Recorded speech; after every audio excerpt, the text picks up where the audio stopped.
At Commander enjoys classic cartoons, so today he brought with him Popeye for your NES. Let's go ahead and take Popeye, the arcade classic, and pop it in our NES and see how it holds up today. Let's go to the game. Popeye was published by Nintendo and was released in 1986.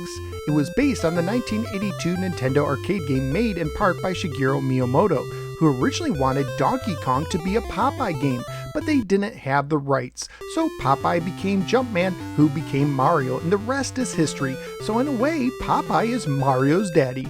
Popeye is an arcade-style game for 1 or 2 players alternating with 2 levels of difficulty, with Game A being for beginners and Game B being for experts. According to the manual, the goal of the game is to have Popeye collect all the items that Olive throws while avoiding the attacks of Brutus, the Sea Hag, and Bernard the Vulture.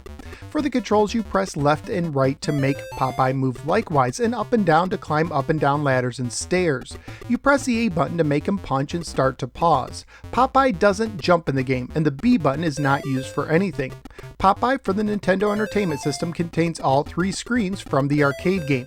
On the first screen, Popeye has to pick up all the hearts Olive Oyl throws, while avoiding Brutus and on harder levels the Sea Hag. Occasionally, Brutus might throw bottles at you. If he does, you can either avoid them or punch them.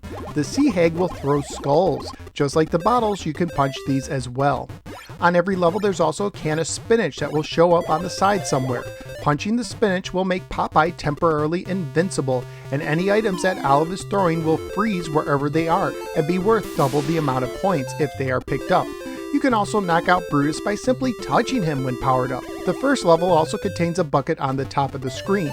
If you punch the punching bag on the top right and it knocks the bucket onto Brutus's head, you get bonus points depending on where Brutus is. Once you gather all the hearts Olive has thrown, you move on to the second screen. On the second screen, Olive will throw music notes for you to collect. There's also a teeter-totter you can jump off of. If you time it just right, you can reach Sweet Pea, floating in the air for bonus points. Once you collect all the music notes, you move on to the third and final screen. The final screen takes place on a boat. On the top of the level is a moving platform. In this stage, Bernard the Vulture will show up, but you can punch him. On this stage, Olive will throw the letters H-E-L-P for help.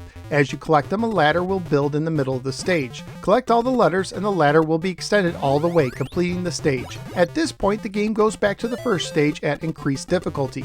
Points for collecting the items that Olive throws at you depends on which level you collect them on, with the higher levels being worth more points. Collecting 1 on the bottom level gets you 50 points, on the second level gets you 100 points, on the third level gets you 300 points, and on the top level gets you 500 points, and those points are doubled when you're powered up. You get 100 points for punching bottles and skulls, and 1,000 points for punching Bernard, and 3,000 points if you knock out Brutus when you're powered up. On the first screen, you get 30 points for punching the punching bag. If the tub lands on Brutus's head on the top floor, you get 1,000 points, 2,000 points for the second floor, and 4,000 points for the bottom floor. You lose a life if you are touched by Brutus, Bernard, a bottle, or a skull. If one of the items Olive throws lands on the bottom, the music changes to warn you that they are in danger of sinking. If you wait too long while the item is on the bottom of the screen, you will lose a life. However, you gain a life once you pass 20,000 points. Graphically speaking, although the game is not as good as the arcade version, I thought it looked pretty good and especially liked the animation of Brutus. Likewise, the sound and music are also good, but not as good as the arcade version. Family-friendly wise, if the game was released today, I anticipate it would get an E for everyone rating. At the time, my research on eBay, including shipping, loose copies were getting $10 to $16 and complete copies were going anywhere from $50 to $135. So what did I think of Popeye on the NES? First of all, the game is a bit on the hard side, even on the easiest level, and has a bit of a learning curve. And the gameplay does feel like a distant relative to Donkey Kong.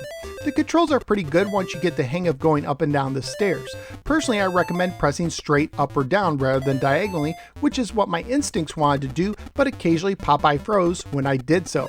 And honestly, I didn't care much for the game at first, but an interesting thing happened to me. After playing the 2600 version of the game, I went back to the NES version and ended up liking it more. It's not quite up to the level of Donkey Kong or Donkey Kong Jr. as far as early Nintendo style arcade games go, but once you get used to it, it does offer some enjoyment. So where am I going to rank Popeye on the NES? Somewhere in the 20s.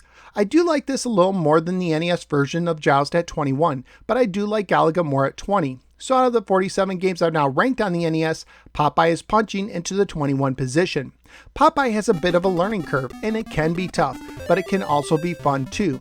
So what do you think of the game? Whether you agree or disagree with me, feel free to let me know in the comments below. Also feel free to click the like and subscribe buttons and follow me both on the Facebook and the Twitter. I'm also a member of the Retro Junkies Network. At this time, I'd like to thank Sean from the Atari 7800 Homebrew Podcast for supporting the show at patreon.com/NoSwearGamer. Thank you, Sean. If you appreciate the work I do, please consider becoming a Patreon supporter for as little as $1 a month. Thank you for giving me a little part of your day, and I look forward to seeing you next time on the next episode of the No Swear Gamer. Take care and eat your spinach.